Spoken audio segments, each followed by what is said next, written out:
नमस्कार, स्वागत है आप सभी का हमारा खास कार्यक्रम खबर देश प्रदेश में और मैं हूं आपके साथ मानसी झा।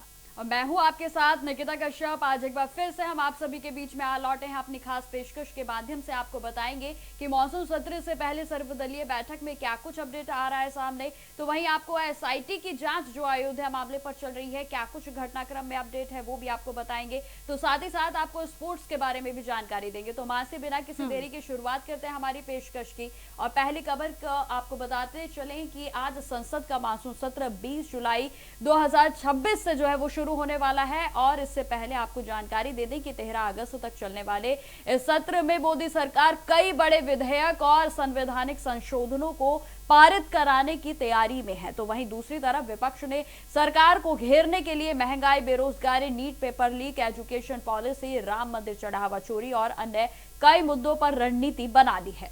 बिल्कुल निकिता, वही आज संसद का मानसून सत्र जो है 25 दिनों तक चलेगा और कुल 19 बैठकें जो है इसमें होने वाली है। इस दौरान एनडीए सरकार लोकसभा में 7 बिल जो है वो पेश करने वाली है। इनमें से 2 पुराने और 5 नए बिल इसमें शामिल बताई जा रही है। सबसे हैरानी की बात यह है कि लिस्ट में जो है परिसीमन बिल और महिला आरक्षण बिल का साफ तौर पर जिक्र नहीं है।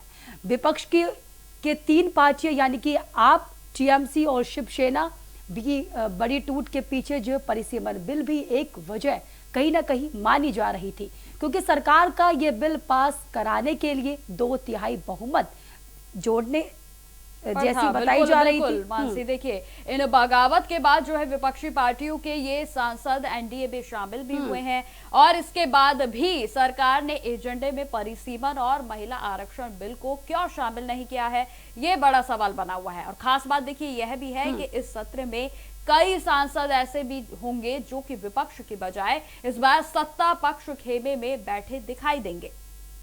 बिल्कुल, और वजह जो है तृणमूल कांग्रेस और शिवसेना यूबीटी की बागी सांसद राजगा के साथ आ चुके हैं। विपक्ष में फूट के बाद से जो है बदले हुए राजनीतिक समीकरणों के बीच नया सत्र जो है शुरू हो गया है। तो वही सोमवार को जो है कांग्रेस जनता पार्टी का संसद तक मार्च प्रस्तावित है। तो वही निकिता, बिना किसी देरी के चलिए अपने संवाददाता के पास चलते हैं। हमारे दिल्ली से हमारे संवाददाता अरविंद कुमार जुड़ चुके हैं। अरविंद, क्या कुछ अहम जानकारी आ रही है? आज बैठक है, बैठक में किन किन मुद्दों पर बातचीत की गई है? लगातार जिस तरह से विपक्ष की तेवर थे, तो आज उस तेवर को देखते की तरफ से या की रणनीति बनाई गई है। और कल से मानसून सत्र शुरू हो रहा है। उस मानसून सत्र को सुचारू रूप से चलाने के लिए सरकार ने आज एक सर्वदलीय बैठक बुलाई है। आज ऑल पार्टी की जो सांसद बुलाई है, उस मीटिंग में सरकार की तरफ से जो एजेंडे इस बार रखे जाएंगे, उस एजेंडों पर चर्चा होगी। विपक्ष की तरफ से कौन से एजेंडों पर मुद्दा उठाया जाएगा सदन में, विपक्ष भी अपनी मंशा इस बैठक में जाहिर करेगा। तो कहीं ना कहीं आज जो सर्वदलीय बैठक है वो 11 बजे से शुरू हो चुकी है। लोकसभा के पुस्तकालय भवन में जब बैठक शुरू है और जो संसदीय कार्य मंत्री है किरेन रिजिजू और जो संचालन कर रहे हैं रक्षा मंत्री राजनाथ सिंह के अलावा और 2-3 जो मंत्री हैं वो इस बैठक का संचालन कर रहे हैं। तो किरेन रिजिजू ने बैठक शुरू होने से पहले विपक्षी दलों से उन्होंने अपील की है कि जो इस बार जो मानसून सत्र जो 20 जुलाई से शुरू होगा और 13 अगस्त तक चलेगा, इस सत्र में सरकार का सहयोग विपक्ष करे, क्योंकि जनता से जुड़े हर हित मुद्दों को सरकार निष्पादन करना चाहती है। विपक्ष सरकार का इस पर समर्थन करे, क्योंकि उन्होंने बिल्कुल अरविंद देखिए, सर्वदलीय बैठक जो जारी है वो अभी कुछ ही देर पहले शुरू हुई थी और इसी बीच तस्वीरें यह भी सामने आने लगी कि विपक्ष ने वॉकआउट कर दिया है। तो यानी कि काफी घमासान जो है वो शुरुआती दौर में ही देखने को मिला। क्या लगता है आपको कि सर्वदलीय बैठक जो है वो पूरे तरीके से संपन्न अच्छे हालातों में हो पाएगी, क्योंकि विपक्ष पूरे तरीके से हमलावर है?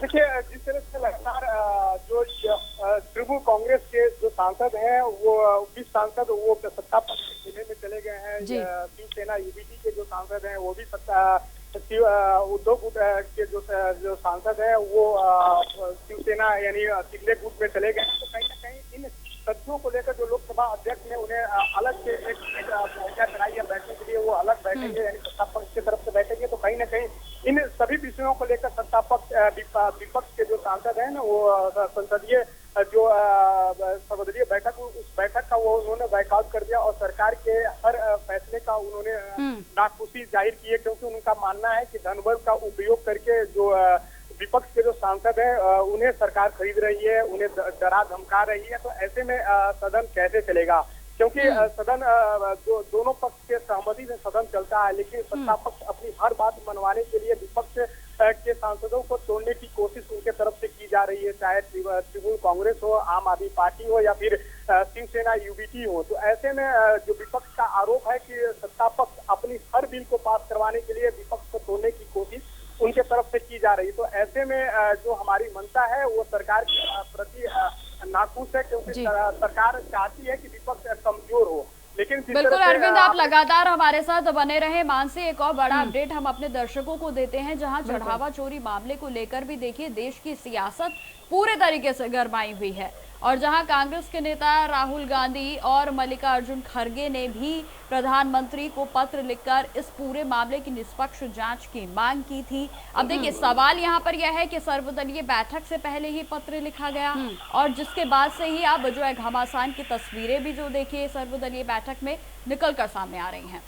बिल्कुल निकिता, कहीं ना कहीं ये भी कहा जा रहा है कि दोनों नेताओं ने साफ तौर पर यह भी कहा है कि श्रद्धालुओं से आस्था से जुड़े मामले में जो है सटीक जांच होनी चाहिए, जवाबदेही बेहद इसमें जरूरी बताई जा रही है। कांग्रेस ने यह भी मांग की है कि मंदिर से जुड़े खातों के लेन देन को जो है सार्वजनिक किया जाए, ताकि पूरे मामले की जो है सच्चाई सभी के सामने आ सके। बिल्कुल, और देखिए पत्र में इस प्रकरण की जांच किसी निष्पक्ष एजेंसी से कराने की मांग भी की गई है, अपील उनकी ओर से की गई। कांग्रेस नेताओं का साफ तौर पर कहना है कि जांच पूरी निष्पक्षता के साथ होनी चाहिए और इसमें किसी भी तरह की लापरवाही नहीं होनी चाहिए। इस मामले को लेकर राजनीतिक बयानबाजियां भी पूरे तरीके से चरम पर है। तो एक बार फिर से हम अरविंद की ओर चलते हैं। अरविंद, देखिए सर्वदलीय बैठक से पहले ही पत्र लिखा गया और जिसमें कि अब निष्पक्ष जांच कराने की मांग उनकी ओर से की गई है, तो कांग्रेस की ओर से भी अब पत्र जारी कर दिया गया। लेकिन अहम बात यह है कि सर्वदलीय बैठक से पहले ही क्यों आखिर पत्र लिखा गया?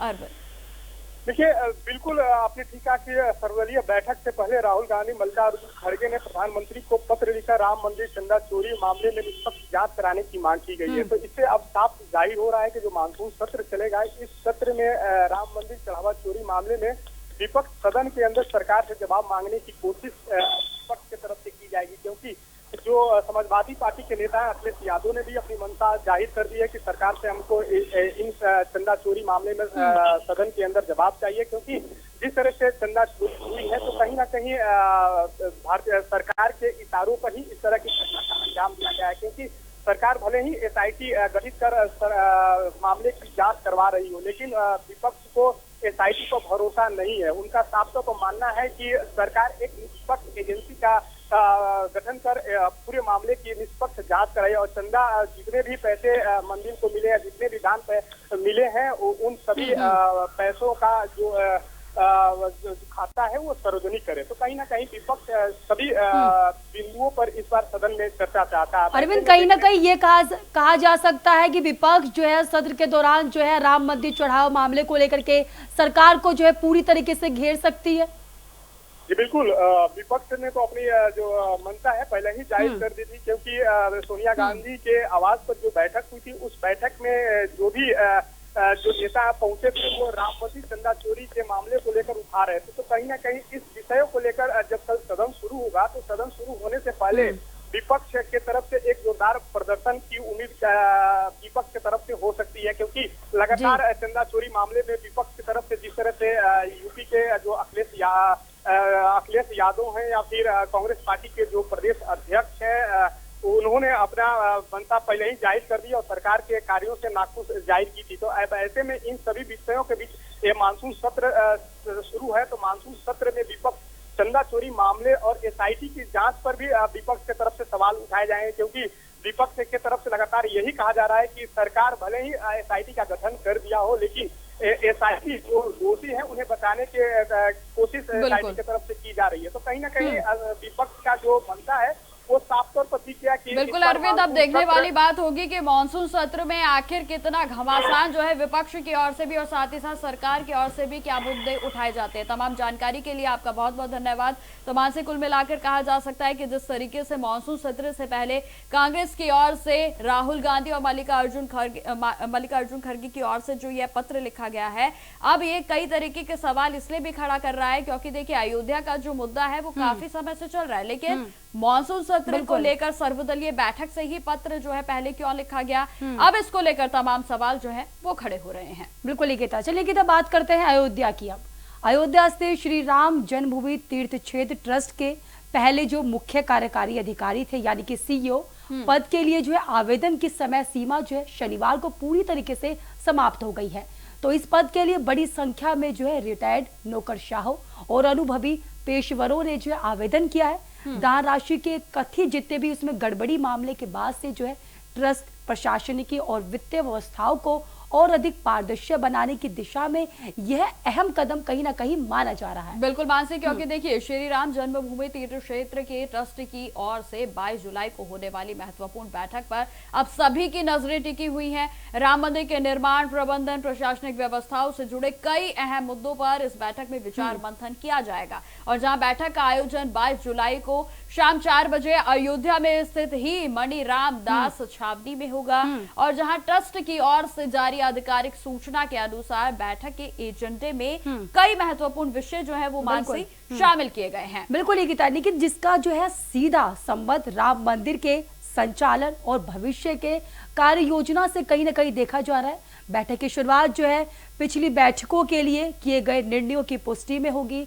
सबसे पहले 6 जुलाई 2026 को आयोजित जो ट्रस्ट बैठक की कार्यवाही के अनुमोदन के लिए रखा जाएगा, तो वही इसके बाद से जो है 22 जुलाई को दोपहर करीब 3 बजे प्रस्तावित विशेष बैठक की कार्यवाही पर भी ट्रस्ट सदस्यों की औपचारिक मोहर लगाई जाएगी। बिल्कुल, और देखिए यह प्रक्रिया जो है वो ट्रस्ट की प्रशासनिक पारदर्शिता और निर्णयों की वैधानिक पुष्टि का भी हिस्सा मानी जाती है और जहां बैठक का सबसे महत्वपूर्ण एजेंडा ट्रस्ट की विभिन्न समितियों के पुनर्गठन का है और जहां वर्तमान में ट्रस्ट के अंतर्गत कई समितियां अलग अलग जिम्मेदारियां भी निभा रही हैं और जिसमें मंदिर के निर्माण, प्रशासन, वित्तीय प्रबंधन, सुरक्षा, श्रद्धालु सुविधाएं और अन्य सुविधाएं भी शामिल है। तो कुल मिलाकर देखिए राम मंदिर ट्रस्ट की ओर से यह बड़ा फैसला लिया गया है और जहां ट्रस्ट के पहले सीईओ बनने की होड़ जो है वो लगातार जारी है और जिसमें आवेदन भी जो है वो ट्रस्ट को लगातार प्राप्त हो रहे हैं। अब देखने वाली बात होगी कि 22 जुलाई की इस अहम बैठक में क्या कुछ फैसले लिए जाते हैं। समितियों के पुनर्गठन पर भी चर्चा हो सकती है। बिल्कुल, कहीं ना कहीं सभी की नजरें जो है निकिता इस बैठक पे सीमित है। बैठक पे निगाहें टिकी हुई है कि बैठक में किन किन मुद्दों पर चर्चाएं होगी, क्योंकि देखो राम मंदिर जो है इस समय बहुत ही बड़ा मामला कहीं ना कहीं देखने को मिल रहा है। निकिता बिल्कुल, और देखिए पारदर्शिता पर भी ट्रस्ट का फोकस जो है वो पूरे तरीके से बना हुआ है। रिटायर्ड अफसरों ने इस पर जोर दिखाते हुए आवेदन दिए हैं और जहां 22 जुलाई की इस बैठक में यह भी निर्णय लिया जाएगा कि आखिर सीईओ की सीट पर कौन बैठेगा। तो कुल मिलाकर कहा जा सकता है कि राम मंदिर का जो विषय है वो इस समय पूरे न केवल उत्तर प्रदेश बल्कि प्रदेश समेत अब देश का भी मुद्दा बनता हुआ नजर आ रहा है। तो लगातार अयोध्या के घटनाक्रम में जिस तरीके से एसआईटी की ओर से जांच जारी है, इसमें रोज नए पहलुओं पर बड़े खुलासे भी हो रहे हैं और जहां आपको यह भी जानकारी देते चले कि इस मुद्दे पर सोमवार को सुप्रीम कोर्ट में सुनवाई भी होनी है और जहां सुप्रीम कोर्ट के समक्ष एसआईटी को अपनी विस्तृत जांच रिपोर्ट को भी पेश करना है। अब देखिए यह भी देखने वाली बात होगी कि आखिर अब एसआईटी की ओर से क्या कुछ बड़े खुलासे किए जा सकते हैं, क्योंकि इस मामले में अभी तक 8 लोगों की गिरफ्तारी हो चुकी है। क्या और भी नए बड़े नाम आ सकते हैं मानसी, इस पर जो है सभी की निगाहें टिकी हैं।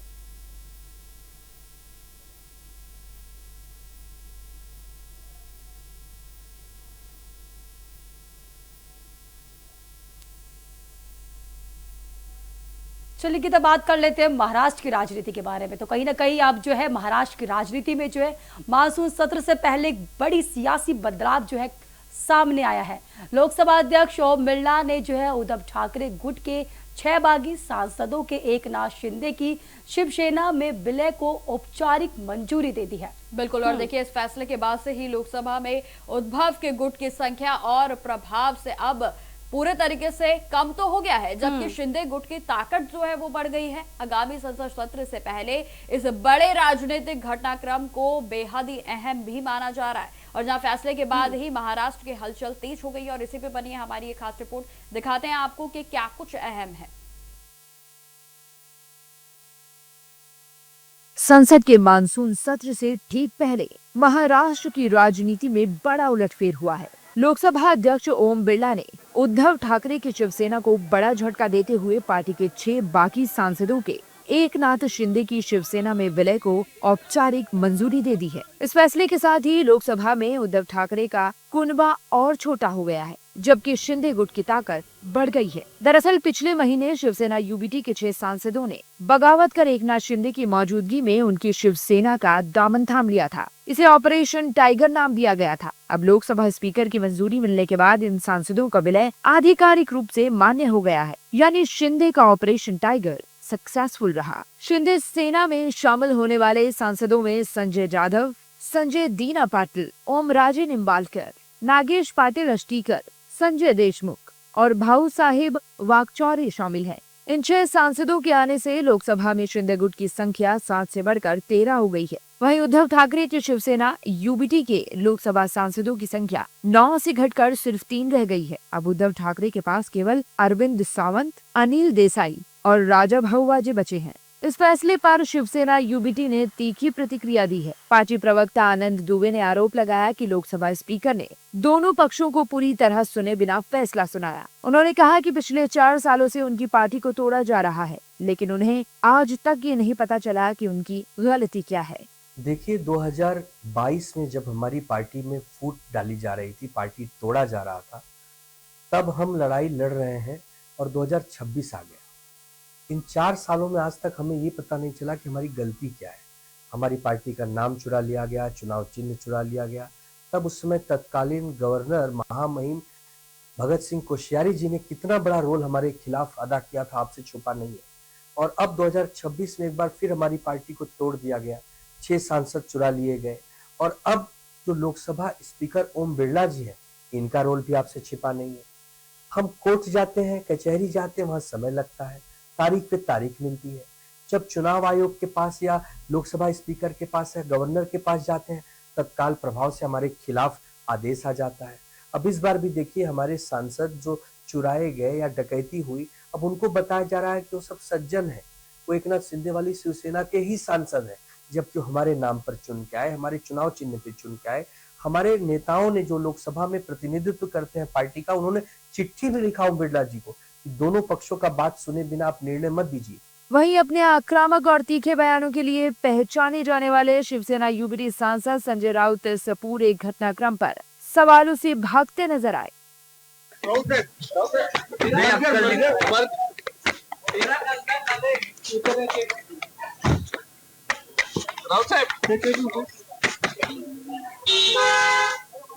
अब आपको बताते हैं कि इस टूट से राजनीतिक फायदे क्या होंगे। लोकसभा में एनडीए और मजबूत, 6 सांसदों के शिंदे गुट में आने से एनडीए का संख्या बल मजबूत हुआ। इंडिया गठबंधन को झटका, महाराष्ट्र में उद्धव ठाकरे गुट कमजोर हुआ, विपक्ष की ताकत घटी, शिंदे का कद बढ़ा। लोकसभा में सांसदों की संख्या 13 होने के साथ शिंदे गुट की ताकत और प्रभाव दोनों बढ़े। एनडीए की तीसरी सबसे बड़ी पार्टी, 13 सांसदों के साथ शिवसेना एनडीए की तीसरी सबसे बड़ी पार्टी बनी। अयोग्यता का खतरा खत्म, लोकसभा स्पीकर की मंजूरी के बाद 6 सांसदों पर अयोग्यता का खतरा खत्म, असली शिवसेना के दावे को बल। 6 सांसदों के विलय से शिंदे गुट का राजनीतिक दावा और मजबूत हुआ। वहीं शिवसेना के साथ साथ लोकसभा अध्यक्ष ओम बिरला ने टीएमसी के 20 बागी सांसदों को भी बड़ी राहत दी है। स्पीकर ने इन सांसदों को सदन में अलग बैठने की मंजूरी दे दी है। हालांकि nationalist citizens party of India यानी एनसीपीआई में इनके औपचारिक विलय पर अभी अंतरिम फैसला आना बाकी है। ऐसे में मानसून सत्र से पहले टीएमसी के लिए भी ये बड़ा राजनीतिक झटका माना जा रहा है। राजनीतिक तौर पर यह फैसला एकनाथ शिंदे और एनडीए दोनों के लिए अहम माना जा रहा है। लोकसभा में शिंदे गुट अब एनडीए के भीतर और मजबूत स्थिति में पहुंच गया है। 20 जुलाई से शुरू हो रहे संसद के मानसून सत्र से पहले आया ये फैसला महाराष्ट्र की राजनीति में अहम माना जा रहा है। अब नजर इस बात पर रहेगी कि उद्धव ठाकरे इस झटके से कैसे उबरते हैं और संसद के मानसून सत्र के साथ साथ महाराष्ट्र की आगामी राजनीतिक लड़ाइयों में इसका क्या असर देखने को मिलता है। सीधे आपको लेके चलते उत्तराखंड के देहरादून, जहां सीएम पुष्कर सिंह धामी लाइव आ रहे हैं। क्या कुछ कह रहे, चलिए सुनवाते हैं। जब हमने प्रवासियों का सम्मेलन किया था, लेकिन उसको विस्तृत रूप से हमको जो है पूरी जानकारी हमारे मित्र रमेश भट्ट जी ने दी, और एक बार नहीं अनेकों बार। जितना मैं आपके बारे में नहीं जानता था उससे ज्यादा इन्होंने मुझे बताया,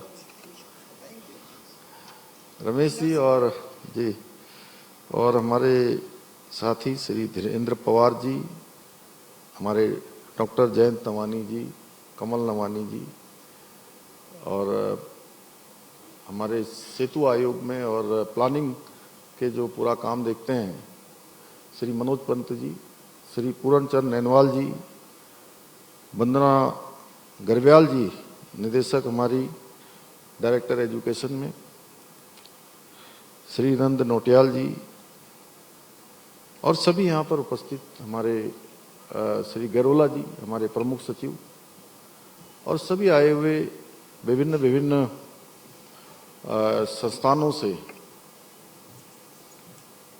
सभी शिक्षाविद, अनेक अन्य क्षेत्रों में काम करने वाले सभी महानुभाव, मैं आज के इस अवसर पर आप सभी का बहुत हृदय से स्वागत करता हूं, आप सभी का अभिनंदन करता हूं। और सच में मुझे आज इस अवसर पर यहाँ उपस्थित होकर आप सब लोगों के बीच में, और इतने शालीन चेहरे अनीता जी यहाँ दिखाई दे रहे हैं। मैं बहुत कार्यक्रमों में इस सभागार में आया हूँ, अनेक कार्यक्रम, बड़े बड़े कार्यक्रम, बड़े समारोह, लोकार्पण समारोह, विमोचन समारोह, अनेक कॉन्क्लेव, लेकिन आज जितने मतलब शालीन चेहरे यहाँ पर दिखाई दे रहे हैं, मुझे शायद ये पहली बार जो है, और अलग अलग क्षेत्रों के, मैं कह सकता हूँ कि पूरे एक पूरा समूह, वो क्रीम पूरे राज्य की यहाँ मुझे दिखाई दे रही है। और आज जब अभी कार्यक्रम की शुरुआत में मुझे आपने बताया कि साइन अभी विजुअल लर्निंग करिकुलम 250 से भी अधिक विजुअल लर्निंग संसाधनों एवं इंक्लूसिव एजुकेशन मिशन 2030 से जो जुड़ी हुई प्रदर्शनी है, उस प्रदर्शनी का भी अवलोकन करने का यहाँ पर अवसर मिला है। और इस पूरी पहल को देखकर सच में मुझे पूरी तरह से विश्वास हो गया है कि एक संवेदनशील सोच, सकारात्मक विचार और संकल्प जब मिलते हैं तो फिर जो शिक्षा केवल किताबों तक सीमित नहीं रहती है, बल्कि वो एक जीवन में सकारात्मक सोच, सकारात्मक विचार और सकारात्मक परिवर्तन लाने का बहुत बड़ा माध्यम बन जाती है। ये केवल कुछ पुस्तकों या शिक्षण सामग्री का केवल एक शुरुआत हो रही है, लोकार्पण हो रहा है, एक समारोह हो रहा है, ऐसा नहीं है। बल्कि मैं समझता हूँ अनीता जी ने जो प्रयास किया है, उनके साथियों ने जो प्रयास किया है, हमारे रमेश भट्ट जी ने जो उसको एक तरह से संयोजन किया है पीछे से, तो ये शिक्षा को और अधिक सरल तरीके से और अधिक प्रभावी तरीके से और सभी के लिए समावेशी बनाने की दिशा में एक बहुत महत्वपूर्ण पहल है। और इस पहल के लिए मैं अनीता जी को और उनकी पूरी टीम को इस प्रेरणादायी पहल के लिए बहुत बधाई देता हूं। और अनीता जी ने अपने जीवन के अनुभवों को केवल लोग पढ़ते हैं, लिखते हैं, बड़े बन जाते हैं, बहुत नाम सम्मान सब हो जाता है, लेकिन वो अपने तक ही सीमित हो जाते हैं। इन्होंने ऐसा नहीं किया। इन्होंने इसको केवल अपने व्यक्तिगत यात्रा तक इसको सीमित नहीं रखा, बल्कि हजारों बच्चों के उज्जवल भविष्य का आधार बनने का संकल्प लिया कि मैं उन बच्चों के भविष्य को सुधारूंगी। और सच में हमारे सिंह साहब ने जो अभी इसका वो कर रहे थे, संचालन कर रहे थे, उन्होंने कहा कि अब आप जो है मानव और अवि ही नहीं बल्कि हजारों के बाद लाखों बच्चों की मां बन जा रही हैं। उनके जीवन को परिवर्तन करने में बहुत बड़ा योगदान आपका होने वाला है और समाज की इससे बड़ी सेवा कोई नहीं हो सकती है। आपका ये प्रयास सच में हम सभी के लिए प्रेरणादायक है और मुझे राज्य के मुख्य सेवक के रूप में इससे ज्यादा खुशी क्या हो सकती है कि हम सालों साल से रिवर्स पलायन की चुनौती का हम बड़ा सामना कर रहे हैं। ये हमारे लिए बहुत बड़ी चुनौती है और अनीता जी 30 साल वहां रहकर और जब हम सब ने मानव को बोलते हुए देखा और बता रही थी कि किसी बड़ी कंपनी में वो वेल्स फार्गो में पूरे दुनिया में केवल 2 ही लोग हैं उसमें से एक मानव भी है आपका बेटा। तो अभी आपने बताया मुझे, तो मेरे लिए इससे बड़ी खुशी क्या हो सकती है, संतोष क्या हो सकता है कि मुझे लग रहा है कि मेरा काम भी सही दिशा में जा रहा है। आपको देखकर जो हम लगातार प्रवासियों को बुला रहे हैं, उनसे कह रहे हैं कि अपने गांव से जुड़ो, अपने घर से जुड़ो, अपने पैतृक स्थानों को जाओ, अपनी विरासत को भी आगे बढ़ाने में आप सक्षम हो गए हैं। आपके पास संसाधन हो गए हैं, आपके पास मान सम्मान हो गया है, आपके पास साधन हो गए हैं। तो आइए उन अपने पूर्वजों की जमीन को, पूर्वजों की भूमि को भी उसको आगे बढ़ाने में अपना योगदान दीजिए। तो अनीता जी ने उसमें बहुत बड़ा काम किया है और रिवर्स पलायन की आप हमारी ब्रांड एम्बेसडर हैं, आज मैं यहाँ से कह रहा हूँ।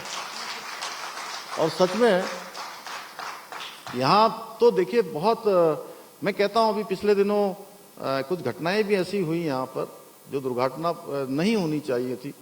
कुछ बच्चों के साथ हो गया 2-3 अभी 4-5-6 महीने पहले।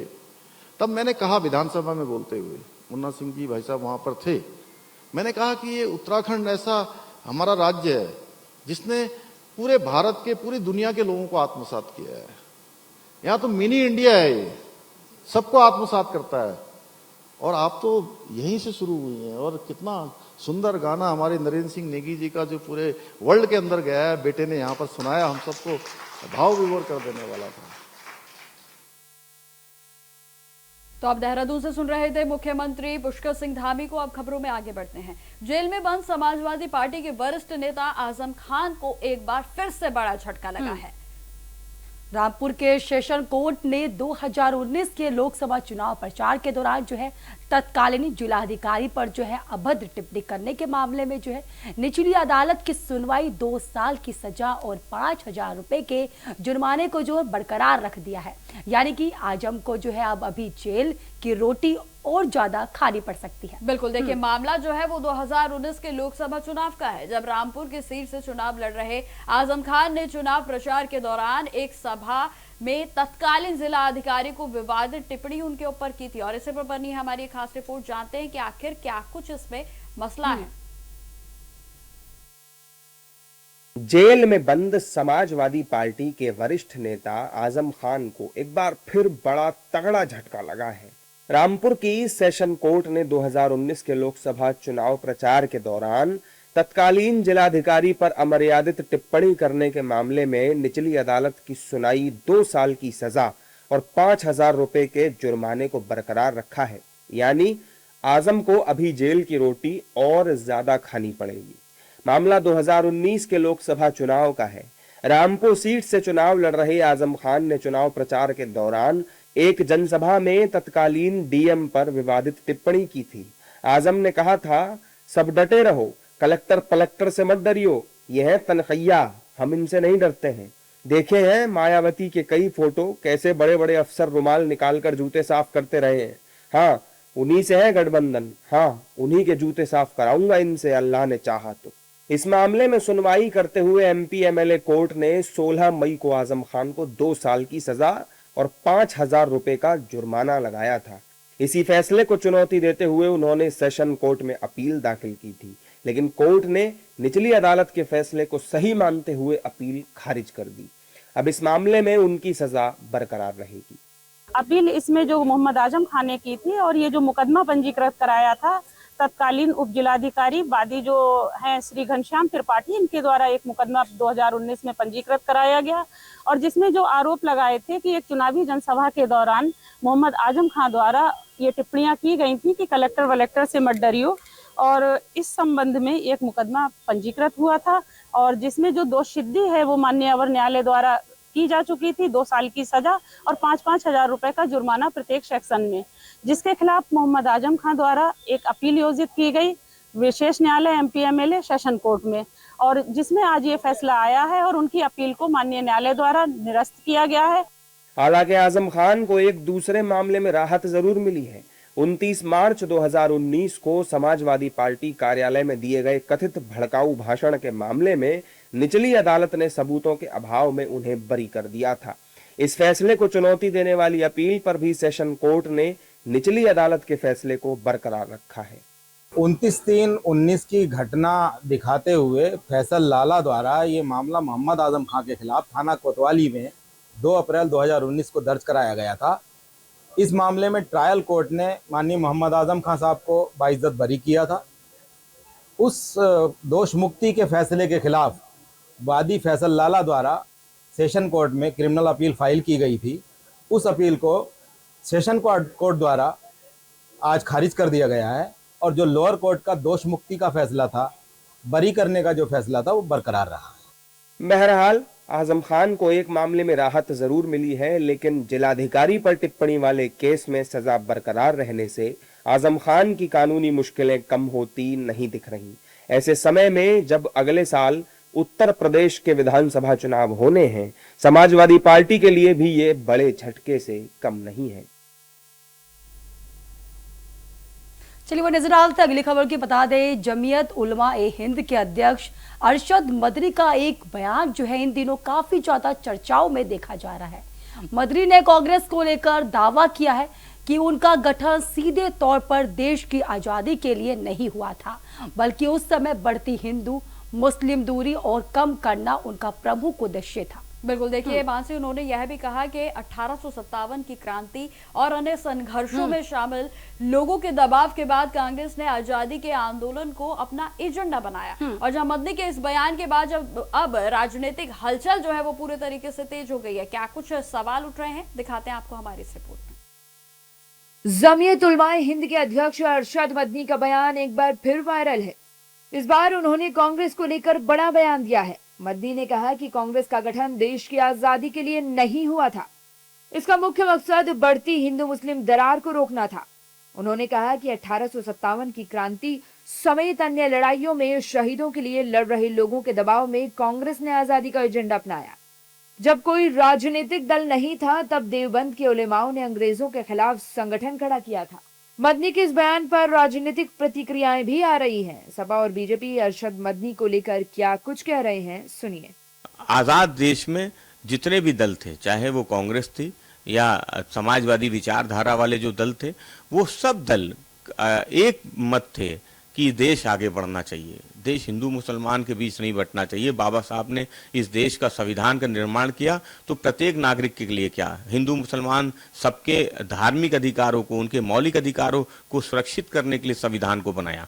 तो समाजवादी पार्टी समझती है कि जो आज भारतीय जनता पार्टी की सरकार है उसका आज़ादी में कोई योगदान नहीं है। तुम मुझे खून दो, मैं तुम्हें आज़ादी दूंगा विरोध के नारे का विरोध करते रहे सुभाष चंद्र बोस की सेना में ना शामिल हो नौजवान, इसका आह्वान करने वाले दल। देखिए, मुझे मालूम है कि कुछ ऐसे संगठनों का और कुछ लोगों का कार्य केवल कांग्रेस से राज्यसभा पाने की अपेक्षा में बयानबाजी करना होता है, परंतु जिस पार्टी के होते हुए देश का बंटवारा हिंदू मुस्लिम के नाम पर हुआ और जिस पार्टी के रहते हुए हाशिमपुरा, भागलपुर, मीरठ, मलियाना, नेल्ली, अहमदाबाद, जलगांव इस प्रकार के बड़े राइट्स हुए जिसमें हजारों की तादाद में मुसलमान मारे गए, ऐसी पार्टी के लिए इस प्रकार का गुणगान करना मतलब राज्यसभा की चाह जो है कुछ लोगों को कितना सता रही है। मदनी का ये बयान चर्चा में है। दरअसल लखनऊ में शनिवार को Atal Bihari Vajpayee scientific convention centre में आयोजित हिंदू मुस्लिम इत्तेहाद कॉन्फ्रेंस को संबोधित कर रहे थे। कार्यक्रम का आयोजन उनकी संस्था जमीयत उलमा ए हिंद ने किया। सम्मेलन में देश भर के विभिन्न संगठनों, समुदाय के प्रतिनिधि और शिक्षाविद शामिल हुए थे। वही नजर डालते अगली खबर को बता दें, मध्य प्रदेश में यूनिफॉर्म सिविल कोड यानी कि यूसीसी को लेकर सियासी माहौल जो है पूरी तरीके से गरमाया हुआ नजर आ रहा है। तो वहीं इसी बीच मुख्यमंत्री मोहन यादव के एक बयान ने जो है और ज्यादा बहस छेड़ दी है। क्या कुछ है सुनिए, देखें हमारी रिपोर्ट। मध्य प्रदेश के मुख्यमंत्री मोहन यादव के एक बयान पर सियासत गरमा गई है। एक कार्यक्रम के दौरान उन्होंने समान नागरिक संहिता, बहुविवाह और 3 तलाक का जिक्र किया। सीएम मोहन यादव का कहना है कि जब भगवान राम ने 1 शादी की है तो रहीम 4 शादी क्यों करेगा। राज्य में यूसीसी बिल को लेकर दिए गए बयान में उन्होंने ये बात कही है। वहीं सीएम मोहन यादव ने 3 तलाक का भी उल्लेख करते हुए कहा कि ऐसा करने वालों के खिलाफ कानून के मुताबिक कार्रवाई होगी।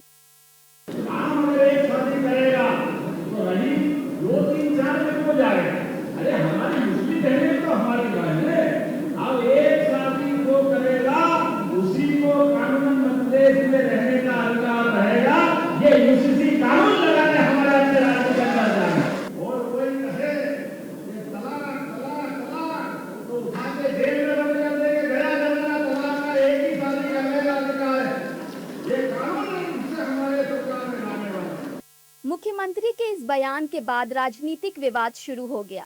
कांग्रेस समेत विपक्षी दलों ने इसे लेकर सरकार पर निशाना साधा।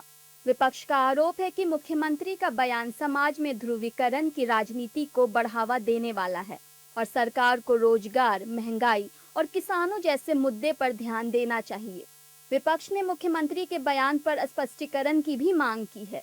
विपक्षी दलों के नेताओं ने किस तरह सीएम को घेरा है, सुनिए।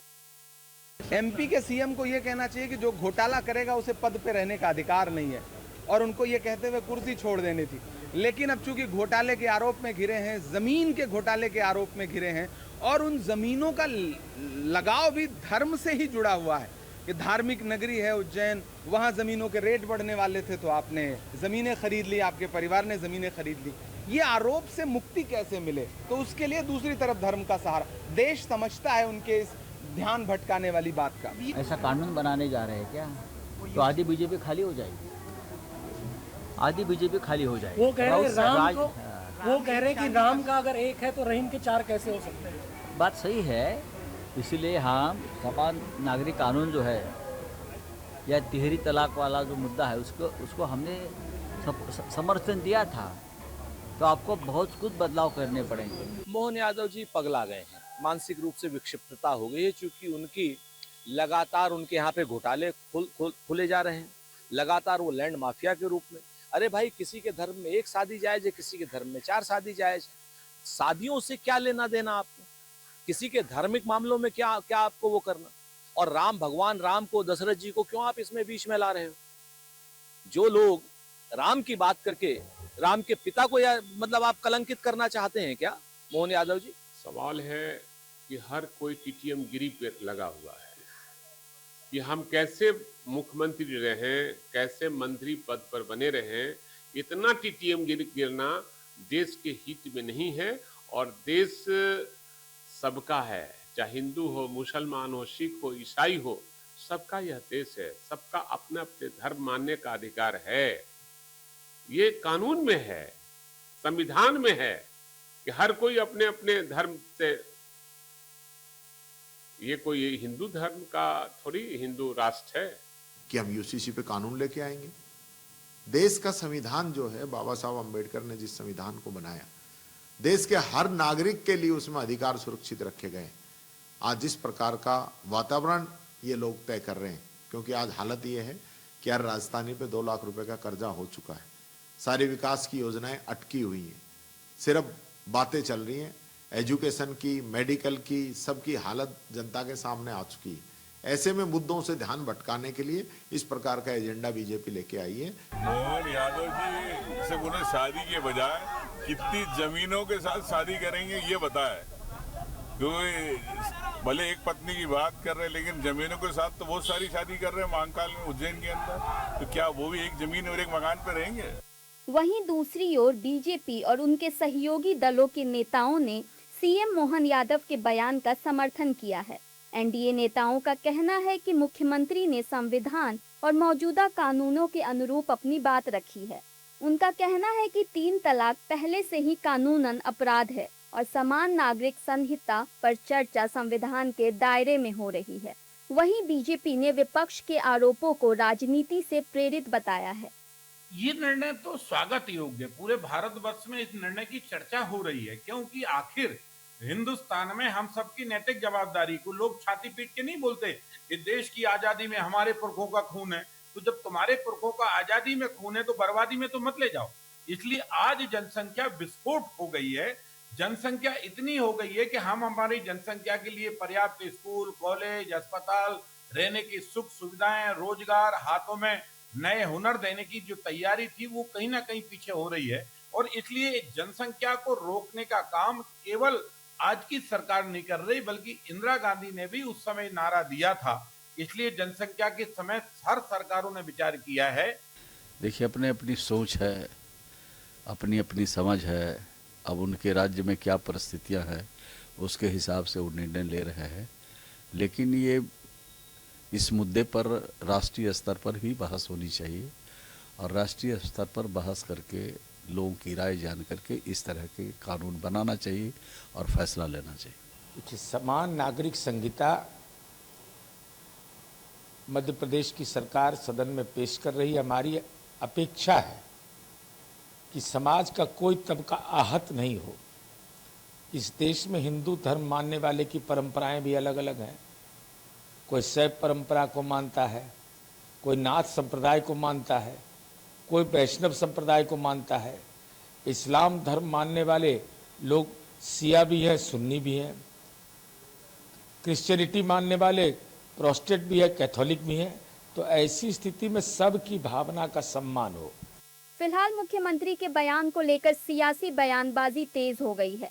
आने वाले दिनों में ये मुद्दा मध्य प्रदेश की राजनीति में और गर्मा सकता है, जबकि इस पर सरकार और विपक्ष आमने सामने हैं। चलिए अब खबरों में आगे बढ़ते हैं, जहां सलमान खान के बाद अब बॉलीवुड के सुपरस्टार आमिर खान को धमकी मिलने का मामला सामने आया है। और जहां सोशल मीडिया पर वायरल पोस्ट और कथित ऑडियो के जरिए आमिर खान को निशाना बनाए जाने का दावा भी किया जा रहा है, तो वहीं जानकारी मानसी यह भी है कि ये पोस्ट आरजू बिश्नोई और टाइसन बिश्नोई के नाम से सोशल मीडिया हैंडल से शेयर किया गया है। क्या कुछ मामला है, जानते इस रिपोर्ट में। सलमान खान के बाद अब बॉलीवुड के मिस्टर परफेक्शनिस्ट आमिर खान अब लॉरेंस बिश्नोई गैंग के निशाने पर है। लॉरेंस बिश्नोई गैंग की तरफ से आरजू बिश्नोई और टाइसन बिश्नोई ने सोशल मीडिया पर पोस्ट और ऑडियो शेयर करके आमिर खान को धमकी दी है।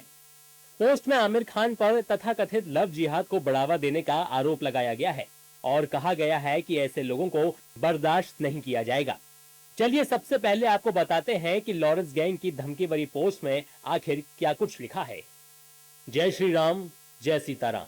मैं आरजू बिश्नोई और टाइसन बिश्नोई, ये जो हमारी संस्कृति के खिलाफ हमारे देश में लव जिहाद के नाम पर आमिर खान जैसे लोग इसको बढ़ावा दे रहे हैं, हम इसे बर्दाश्त नहीं करेंगे और इसका जवाब बहुत जल्द इसको दिया जाएगा। ये चीज हमारे सनातन धर्म में है और देश के खिलाफ है। हमारे भाई बहनों और देशवासियों से वादा है कि जो भी इस घटिया हरकत को बढ़ावा देगा उसको हम अपने तरीके से जवाब देंगे। ये जो स्टारडम के नाम पर इस चीज को बढ़ावा दे रहे हैं, इनकी हम सांसें दबा देंगे। हालांकि अब तक इस सोशल मीडिया पोस्ट और ऑडियो की पुष्टि नहीं हो पाई है। आमिर खान को मिली धमकी में लव जिहाद का जिक्र किया गया है, जिससे इतना साफ है कि बिश्नोई गैंग आमिर खान की तीसरी शादी से नाराज है। बता दें कि आमिर ने जब से गौरीश प्रांत संग तीसरी शादी करके घर बसाया है, तभी से वो मुश्किलों में है। आमिर की तीसरी शादी का जमकर विरोध किया जा रहा है। दूसरे धर्म की महिलाओं संग आमिर की शादी को लव जिहाद माना जा रहा है, जिसको लेकर आमिर के खिलाफ फतवा भी जारी हो चुका है। फिलहाल आमिर खान या उनकी टीम की तरफ से अब तक इस वायरल धमकी भरे पोस्ट और कथित ऑडियो पर कोई आधिकारिक प्रतिक्रिया सामने नहीं आई है। लेकिन खतरे को देखते हुए मुंबई क्राइम ब्रांच जांच में जुट चुकी है और इस सोशल मीडिया अकाउंट और ऑडियो की सत्यता की जांच कर रही है। लेकिन असली सवाल यही है, क्या ये सिर्फ सोशल मीडिया पर फैलाई गई सनसनी है या फिर बॉलीवुड के एक और बड़े सितारे पर खतरा मंडरा रहा है।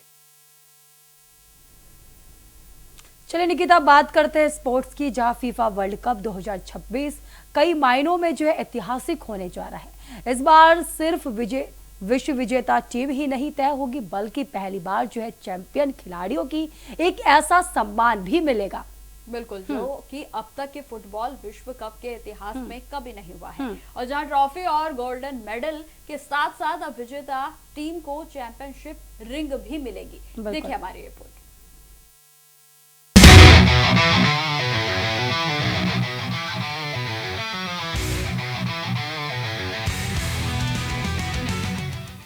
फीफा वर्ल्ड कप 2026 कई मायनों में ऐतिहासिक होने जा रहा है। इस बार पहली बार चैंपियन खिलाड़ियों को एक ऐसा सम्मान मिलेगा जो अब तक फुटबॉल विश्व कप के इतिहास में कभी नहीं दिया गया। ट्रॉफी और गोल्ड मेडल के साथ अब विजेता टीम को मिलेगी चैंपियनशिप रिंग। रिंग के एक तरफ फीफा वर्ल्ड कप ट्रॉफी की आकृति होगी, जबकि दूसरी तरफ विजेता टीम के मुताबिक विशेष डिजाइन तैयार किया जाएगा। हर रिंग पूरी तरह से कस्टमाइज होगी।